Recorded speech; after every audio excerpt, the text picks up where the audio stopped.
Alors qu'elle s'était fait connaître pour son rôle de Vesper dans Casino Royale en 2006, Eva Green devait jouer dans A Patriot, un film de science-fiction.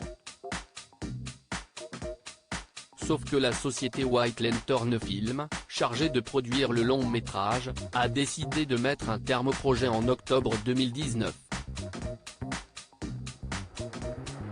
Mais un procès s'est ouvert ce jeudi, car l'actrice de 42 ans, qui est d'ailleurs attendue à la barre le 30 janvier prochain, a décidé de poursuivre en justice l'entreprise britannique, réclamant notamment son cachet d'$1 million, 918 000 €, pour le film, malgré son annulation.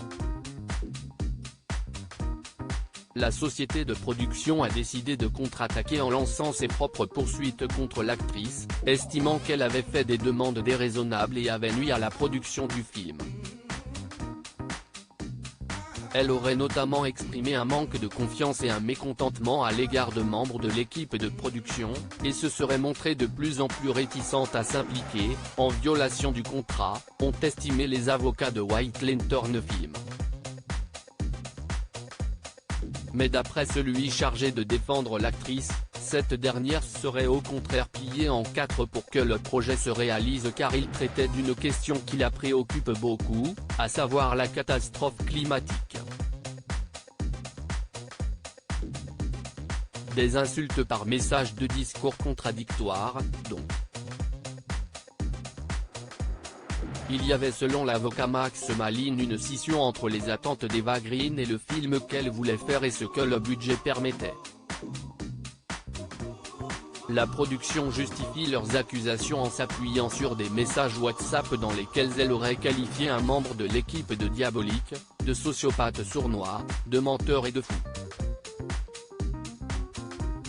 Elle aurait également traité le directeur de production, Terry Bird, de crétin et de trou du cul fini. Des messages qui doivent être lus dans le contexte de négociations pour le rachat des droits du script pour en faire un film différent, a assuré l'avocat de l'actrice. Cette affaire est conçue pour dépeindre ma cliente comme une diva afin de faire les gros titres et de nuire à sa réputation, a-t-il ajouté, qualifiant d'extraordinaires les accusations contre sa célèbre cliente. Elle a accepté à plusieurs reprises de repousser le début des prises de vue. Elle a accepté que la production soit déplacée d'Irlande au Royaume-Uni. Elle a proposé à plusieurs reprises d'utiliser une partie de ses honoraires pour financer les coûts de production, a-t-il énuméré dans ses observations écrites. Pour lui, White Lantern Film veut noircir le nom d'une actrice qui n'a pas violé de contrat ni manqué un jour de tournage au cours d'une carrière de 20 ans.